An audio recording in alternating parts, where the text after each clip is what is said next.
نحمدہ و نصلی علی رسولہ الکریم اما بعد اعوذ باللہ من الشیطان الرجیم بسم اللہ الرحمن الرحیم لقد کان لکم فی رسول اللہ اسوۃ حسنہ صدق اللہ العظیم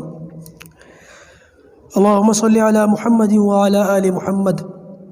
کما صلیت علی ابراہیم وعلی آل ابراہیم انک حمید مجید اللہم بارک علی محمد وعلی آل محمد کما بارکت علی ابراہیم وعلی آل ابراہیم انک حمید مجید۔ غزوہ احد کی بات چل رہی ہے اور گزشتہ نشست میں بات یہاں تک پہنچی تھی کہ نبی کریم صلی اللہ علیہ وسلم اور صحابہ کرام کو اس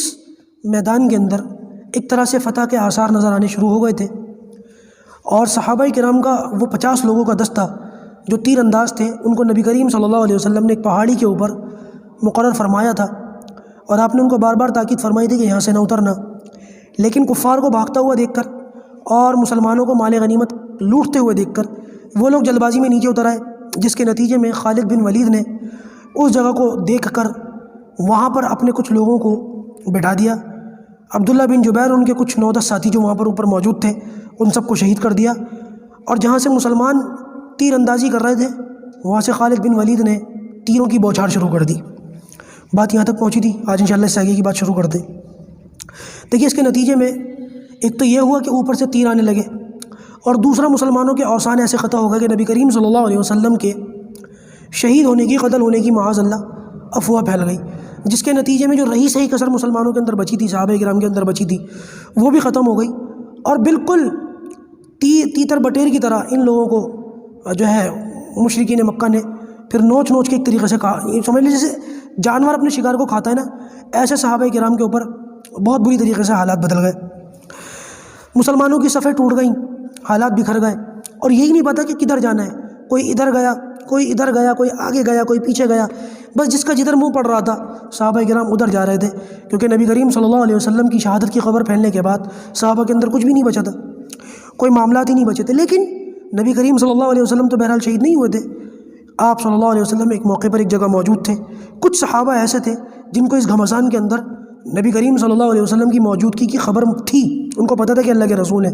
لہٰذا کچھ 14 صحابہ کرام کا نام آتا ہے کہ انہوں نے جو ہے وہ وہاں پر کھڑے ہو کر نبی کریم صلی اللہ علیہ وسلم کو گھیر لیا، اور ان 14 میں سے 7 مہاجر تھے اور 7 انصار تھے۔ مہاجر صحابہ میں سے ابوبکر صدیق رضی اللہ تعالیٰ عنہ، حضرت عمر فاروق رضی اللہ تعالیٰ عنہ، حضرت عبد الرحمن بن عوف، حضرت سعد بن ابی وقاص، حضرت طلحہ، حضرت زبیر اور حضرت ابو عبیدہ بن الجراح، یہ 7 مہاجر صحابہ تھے۔ اور مزیدار بات یہ ہے کہ یہ 7 کے 7 صحابہ عشرہ مبشرہ میں سے، ان میں حضرت علی کا نام نہیں ملتا۔ حضرت علی کا نام اس لیے نہیں آتا، میں نے کل بتایا تھا آپ کو کہ مصعب بن عمیر جو نبی کریم صلی اللہ علیہ وسلم کے مشابہ تھے، اور انہی کے انتقال کی وجہ سے اللہ کے رسول کی شہادت کی خبریں پھیلی تھیں۔ دراصل اس لشکر کا جھنڈا نبی کریم صلی اللہ علیہ وسلم نے مصعب بن عمیر کو دیا ہوا تھا، وہ اس لشکر کے علم بردار تھے۔ جب ان کا انتقال ہوا ہے، وہ شہید ہوئے ہیں، تو ان کا جھنڈا حضرت علی نے لے لیا تھا، اور اب لشکر کا جھنڈا، لشکر یعنی کہ جھنڈا، یہ سمجھ لیں جھنڈا جو ہوتا ہے نا، یہ ایک طریقے سے لشکر کے میدان کے اندر باقی رہنے کی جو ہے وہ وہ ہوتی ہے ہمت۔ اگر لشکر کا جھنڈا نظر آ رہا ہے تو لشکر لڑتا رہے گا، اور اگر جھنڈا گر گیا تو بس سمجھ لو شکست ہو گئی۔ تو جھنڈا نہیں گرنے دیا جاتا تھا اس زمانے میں جب لڑائی ہوتی تھی، تو یہ جھنڈا مصعب بن عمیر کے ہاتھ میں تھا۔ جب وہ شہید ہوئے تو حضرت علی نے اٹھا لیا، ایک ہاتھ میں جھنڈا ہوتا تھا اور ایک ہاتھ سے لڑائی ہوتی تھی، تو لہٰذا ان کے ہاتھ میں کیونکہ جھنڈا تھا لشکر کا، اسی لیے نبی کریم صلی اللہ علیہ وسلم کے ان 7 لوگوں کے ساتھ نہ آ سکے، لیکن بہرحال لڑ رہے تھے، اور مصعب بن عمیر بھی بڑی زبردست جانبازی کے ساتھ لڑتے لڑتے شہید ہوئے۔ تو یہ 7 مہاجر صحابہ۔ اچھا، 7 انصاری صحابہ جن میں سے ایک کا ذکر آ چکا، نبی کریم صلی اللہ علیہ وسلم نے فرمایا کون اس تلوار کا حق ادا کرے گا؟ ابو دجانہ۔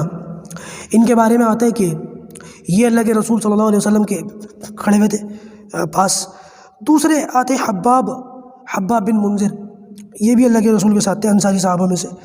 ایک تھے عاصم، اور ایک تھے جو ہے عاصم بن ثابت، یہ تیسرے تھے، اور چوتھے تھے سہیل بن عنیف، اس کے بعد تھے سعد بن معاذ، اور اس کے بعد تھے اسید بن عزیر۔ یہ 7 انصاری صحابہ، 7 مہاجر صحابہ، 7 انصاری صحابہ، ان 14 لوگوں نے نبی کریم صلی اللہ علیہ وسلم کے چاروں طرف یہ حصار قائم کر لیا۔ آپ صلی اللہ علیہ وسلم کے چاروں طرف گھیرا بنا کر کے کھڑے ہو گئے کہ اللہ کے رسول صلی اللہ علیہ وسلم کی طرف کوئی تلوار، کوئی نیزہ، کوئی تیر نہ آ جائے۔ اچھا جی، اس لڑائی کے اندر ایک صحابی ہے زیاد بن سخن، لڑتے لڑتے شہید ہو گئے۔ میں بتا رہا ہوں نا کہ میں نے ایک ایک کا نام لے کر کے آج بتاؤں گا میں آپ کو کہ کس طریقے سے صحابہ کرام کے اوپر پھر مصیبت ٹوٹی ہے۔ تیر بھی آ رہے تھے اوپر سے خالد بن ولید کی طرف سے۔ تو جب زیاد بن سخن جو ہے ان کے انتقال کا وقت آیا، بہت بری طریقے سے یہ شہید ہوئے، بہت بری طریقے سے زخمی ہوئے، اور زخمی ہونے کے بعد جب ان کی آخری سانسیں چل رہی تھیں، آخری وقت تھا ان کا، نبی کریم صلی اللہ علیہ وسلم ان کو دیکھ لیا۔ آپ نے صحابہ کو حکم دیا کہ زیاد کو میرے پاس لے کر کے آؤ۔ اسی آخری حالت میں جب کچھ سانسیں بچی تھیں، ان کو اٹھا کر کے نبی کریم صلی اللہ علیہ وسلم کے پاس لا کر کے لٹایا گیا۔ اللہ کے رسول دیکھ کر کے ان کو رو پڑے۔ انہوں نے آپ صلی اللہ علیہ وسلم کا پیر لیا اور اپنے گال پر رکھ لیا، پیر مبارک اللہ کے رسول کا، اور اس حالت میں انتقال ہو گیا۔ اسی حالت میں اللہ سے جا ملے۔ یہ جو 7 انصاری صحابہ ہیں، اس میں ابو دجانہ کے علاوہ سارے ایک ایک کر کے شہید ہوئے ہیں جن کے میں نے نام لیے۔ نبی کریم صلی اللہ علیہ وسلم پر ایک ایک کر کے ان کی جو ہے، ایک صحابی آتے تھے ان کا وہ شہید ہوتے تھے، پھر دوسرے آ جاتے تھے ان کی جگہ، پھر وہ شہید ہوتے تھے۔ بس ابو دجانہ جو ہے ان کو اللہ تعالیٰ نے باقی رکھا، باقی کے جتنے لوگ تھے وہ سارے کے سارے شہید ہوئے۔ اس موقع پر نبی کریم صلی اللہ علیہ وسلم جو ہے اپنی سواری پر تھے، خچر تھا یا گدھا تھا، اس کے اوپر بیٹھے ہوئے تھے۔ تو ایک شخص ہے، اس نے نبی کریم صلی اللہ علیہ وسلم کو دیکھ لیا، چاروں طرف صحابہ بیٹھے کھڑے ہوئے، تو اس نے بڑے اندازے سے ایک پتھر اٹھایا اور اندازہ لگا کر اس نے جو ہے وہ پھینک کے مارا، تو آپ صلی اللہ علیہ وسلم کے گال پر لگا، جس کے نتیجے میں آپ صلی اللہ علیہ وسلم کے جو ہے خون بھی نکلا، اور جو ہے وہ منہ میں سے بھی جو ہے دندارے مبارک ٹوٹے۔ پھر کسی اور شخص نے کچھ پھینک کے مارا، اس سے آپ صلی اللہ علیہ وسلم کی جو زیریں ہوتی ہیں لوہے کا جو جنگی لباس تھا، اس کے اندر کے کچھ خول وغیرہ تھے، کچھ تھے، وہ آپ صلی اللہ علیہ وسلم کے جو ہے گال میں چبھ گئے، اندر ہی گھس گئے۔ ابو سعید خدری رضی اللہ تعالیٰ عنہ کے والد تھے، انہوں نے آگے بڑھ کر جو ہے اس کو دانتوں سے کھینچا، اس سے ان کے بھی دانت ٹوٹے۔ اور ایک اور صحابی آتے ہیں ابو عبیدہ ابن الجراح، انہوں نے کھینچنے کے نتیجے میں ابو عبیدہ کے بھی دانت ٹوٹے۔ اور ابو سعید خدری رضی اللہ تعالیٰ عنہ کے جو والد تھے، غالباً مالک بن سنان، پتہ نہیں میں بھول گیا نام ان کا، انہوں نے جب وہ ابو عبیدہ نے وہ کھینچا تو خون نکلا، تو ابو سعید خدری کے جو والد تھے انہوں نے آگے بڑھ کر نبی کریم صلی اللہ علیہ وسلم کے یہاں پر بوسہ لیا، اور جتنا خون بہ رہا تھا وہ سارا چوس لیا، پی لیا۔ آپ صلی اللہ علیہ وسلم نے فرمایا کہ نبی کا خون تمہارے اندر گیا ہے، اب جہنم کی آگ تم پر حرام ہو گئی، جہنم کی آگ اب تمہیں جلا نہیں سکتی۔ یہ خوشخبری دی۔ بہرحال اس موقع پر پھر نبی کریم صلی اللہ علیہ وسلم کے لیے حضرت طلحہ پھر آگے آئے، اور حضرت طلحہ نے اس موقع پر آپ صلی اللہ علیہ وسلم کے لیے بہت زخم کھائے، بہت زیادہ حق ادا کر دیا۔ اور نبی کریم صلی اللہ علیہ وسلم، جیسے کہ میں نے بتایا، دانت ٹوٹ گئے، سر بھی پھوٹ گیا، اور یہاں سے بھی جو ہے وہ خول نکالے، یہاں سے بھی خون بہنے لگا، اور آپ صلی اللہ علیہ وسلم اس پتھر کی تاب نہ لا سکے، اور اللہ کے رسول سواری پر تھے، گرے۔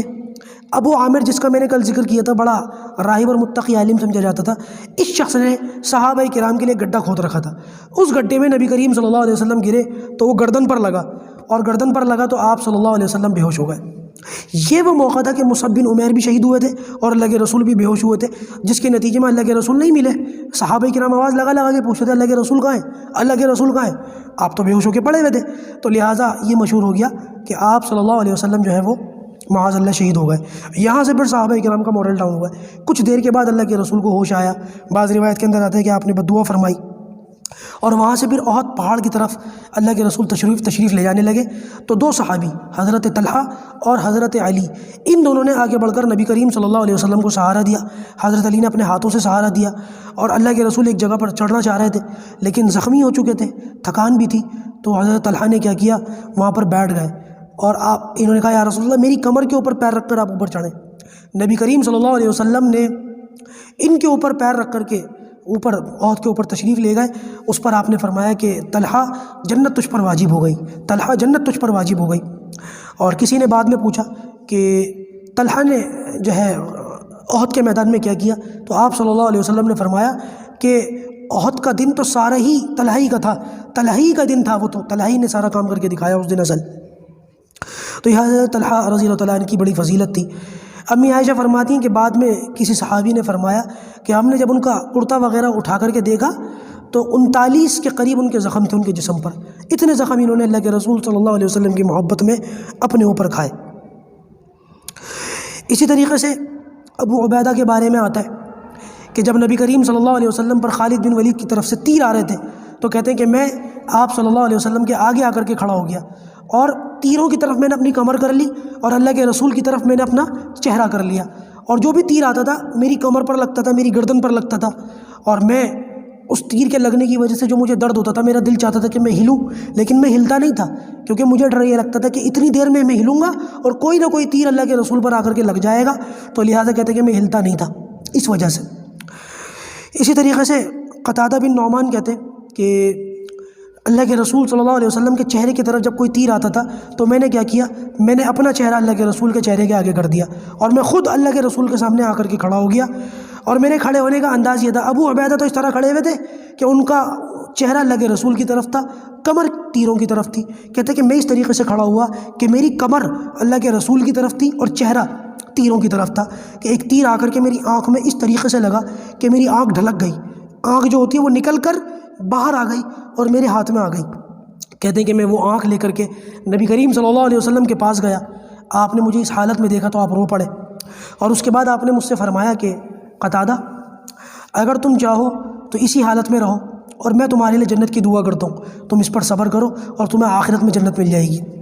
اور قتادہ اگر تم چاہو تو یہ آنکھ واپس تمہارے لیے لگا دی جائے۔ تو کہنے لگے کہ یا رسول اللہ میری ایک بیوی ہے، مجھ سے بڑی محبت کرتی ہے اور میں بھی اس سے بہت محبت کرتا ہوں، مجھے ڈر یہ لگتا ہے کہ اگر میں اس حالت میں اپنی بیوی کے پاس جاؤں، میری آنکھ نکلی ہوئی ہو اور میری ایک آنکھ میں جو ہے گڈھا پڑا ہوا ہو، تو کہیں ایسا نہ ہو میری بیوی کی محبت نفرت میں بدل جائے، یا رسول اللہ آپ میری آنکھ دوبارہ لگا دیجیے۔ تو کہتے ہیں وہ قیمہ، آنکھ کا جو کچھ قیمہ ویمہ جو بھی تھا، آپ صلی اللہ علیہ وسلم نے ابو قتادہ بن نعمان سے لیا اور ان کی اس آنکھ میں واپس رکھا، اور آپ نے وہاں ہاتھ رکھا اور ہاتھ رکھ کر دعا فرمائی کہ یا اللہ قتادہ کی آنکھ تیرے نبی کی محبت میں نکلی ہے، یا اللہ اس کی آنکھ کو پہلے سے اچھا فرما دے۔ یہ کہہ کر جیسے اللہ کے رسول نے ہاتھ ہٹایا تو صحابہ کرام فرماتے کہ قتادہ کی آنکھ پہلے جیسی ہو گئی تھی اور پہلے سے بھی خوبصورت ہو گئی تھی۔ بعض صحابہ فرماتے کہ مدینہ میں سب سے خوبصورت آنکھیں قتادہ بن نعمان کی تھی اس واقعے کے بعد۔ اچھا جی، یہ صحابہ کرام تھے۔ اسی طریقے سے ایک صحابی کا نام آتا ہے حضرت انس بن نضر۔ جب سراسیمگی پھیل گئی اور صحابہ کرام تتر بتر ہو گئے، ادھر ادھر بھاگنے لگے، حضرت حذیفہ کے والد یمان وہ بھی مارے گئے اور یہ بھی مارے گئے، مصعب بن عمیر مارے گئے اور بہت سارے لوگ مارے گئے، اور حضرت انس بن نضر کو تو یہی خبر پہنچی ہوئی تھی کہ اللہ کے رسول جو ہے شہید ہو گئے۔ تو کہنے لگے کہ سعد بن معاذ سامنے سے آتے ہوئے نظر آئے، تو انہوں نے سعد بن معاذ سے پوچھا کہاں جا رہے ہو؟ کہنے لگے کہ اللہ کے رسول صلی اللہ علیہ وسلم شہید ہو گئے، اب جینے میں کیا مزہ ہے؟ تو انس بن نضر کہنے لگے کہ خدا کی قسم مجھے تو احد پہاڑ کی دامن میں سے جنت کی خوشبو آ رہی ہے، جب اللہ کے رسول نہیں تو اب ہم بھی جینے میں ہم بھی نہیں جئیں گے۔ یہ کہہ کر تلوار اٹھائی اور دشمنوں میں گھس گئے، لڑتے رہے اور اسی حالت میں شہید ہو گئے۔ دوستو، یہ جن لوگوں کے بارے میں نے بتایا ہے نا، ابھی بہت سارے صحابہ کرام ہیں، ان میں سے اور دو چار کا میں ذکر کروں گا، سب کا ذکر میں نے نہیں کیا۔ ان لوگوں کے بارے میں آج بہت سارے لوگ کہتے ہیں کہ یہ کافر ہیں۔ ان ابو بکر صدیق کے بارے میں، ان عمر کے بارے میں، ان صحابہ کے بارے میں آج بہت سارے لوگ ان کے مرتبہ کے بارے میں جو ہے چیمے گوئیاں کرتے ہیں۔ آج ان کے بارے میں الٹی سیدھی روایتوں کو سامنے رکھ کر صحابہ کرام کے مرتبوں کے بارے میں یہ لوگ اس طریقے کی باتیں کرتے ہیں۔ آپ اندازہ لگائیں کہ کیسے صحابہ کرام نے نبی کریم صلی اللہ علیہ وسلم کی خاطر اپنا جان، مال، تن، من، دھن سب کچھ نچھاور کر دیا اور ایک لمحے کے لیے بھی نہیں سوچا کچھ بھی ہو جائے نبی کریم صلی اللہ علیہ وسلم کو تکلیف نہ پہنچے، آپ صلی اللہ علیہ وسلم کو کسی قسم کی ہماری جانب سے کوئی بات نہ پہنچے۔ صحابہ کرام اس کام کے لیے ہر وقت تیار رہتے تھے۔ آج کچھ لوگ کہتے ہیں کہ فلاں صحابی ایسے، فلاں صحابی ایسے۔ ارے سوچو تو صحیح کہ تمہاری زبانیں ٹوٹ کر نہیں گڑتی، تمہاری زبانیں کٹ کر نہیں گڑتی۔ یہ باتیں کہنے سے پہلے تم سوچتے نہیں ہو ان اصحاب کے بارے میں جن کے بارے میں قرآن مجید میں فرمایا گیا رضی اللہ عنہم ورضوا عنہ، اللہ ان سے راضی ہو گیا، وہ اللہ سے راضی ہو گئے۔ اور ایک جگہ فرمایا وَكُلًّا وَعَدَ اللَّهُ الْحُسْنَىٰ۔ ان اصحاب کے بارے میں لوگ اس قسم کی باتیں کرتے، ان پر لعنت بھیجتے، ان کو برا بھلا کہتے، ان کو گالم گلوچ کہتے۔ خدا کی قسم ہم تو ان کے آس پاس بھی نہیں ہیں، ہو بھی نہیں سکتے۔ کوشش کر کے بھی نہیں ہو سکتے۔ قیامت تک کی میری اور آپ کی زندگی ہو اور اس زندگی میں ہم لوگ کوشش کریں تب بھی صحابہ کرام کے معیار کا 100واں حصہ بھی ہمیں نصیب نہیں ہوگا، 1000واں حصہ بھی ہمیں نصیب نہیں ہوگا۔ تو بھائی ان اصحاب کے بارے میں بولنے سے پہلے ڈرنا چاہیے، سوچنا چاہیے کہ کون لوگ ہیں اور کن کے بارے میں ہماری زبانیں کھل رہی ہیں۔ اللہ کے رسول صلی اللہ علیہ وسلم نے تو خود فرمایا، اللہ فی اصحابی لا تتخذهم غرضا من بعدی فمن احبهم فبحبی، وہ ہے نا، فمن احبهم فبحبی احبهم ومن ابغضهم فببغضی ابغضهم۔ اللہ فی اصحابی، میرے صحابہ کے بارے میں اللہ سے ڈرو، اللہ سے ڈرو، 2 بار فرمایا اللہ فی اصحابی، میرے صحابہ کے بارے میں اللہ سے ڈرو، اللہ سے ڈرو۔ لا تتخذهم غرضا من بعدی،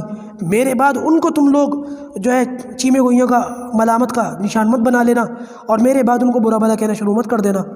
فمن احبهم فبحبی احبهم، جس نے مجھ سے محبت کی اس نے ان سے محبت کی، ومن ابغضهم فببغضی ابغضهم، جس نے ان سے نفرت کی اس نے مجھ سے نفرت کی۔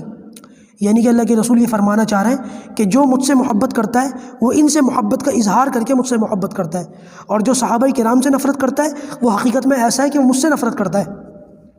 یعنی کہ نفرت تو اس کی اصل میرے بارے میں، لیکن ڈائریکٹ میرے بارے میں کچھ نہیں کہہ سکتا، اس وجہ سے میرے صحابہ کرام پر کہتا ہے اور ان پر نفرت کا اظہار کر کے دراصل میرے دل کو چھلنی کر رہا ہوتا ہے۔ اس لیے سوچنا چاہیے کہ کن کے بارے میں زبان درازی کی جاتی ہے۔ اللہ پاک صحابہ کرام سے محبت کرنے کی توفیق ہمیں نصیب فرمائے۔ انشاءاللہ اس سے آگے کی بات جو ہے وہ کل عرض کی جائے گی۔ اللہ پاک ہم سب کو کہنے سننے سے عمل کی توفیق عطا فرمائے۔ وآخر دعوانا ان الحمد للہ رب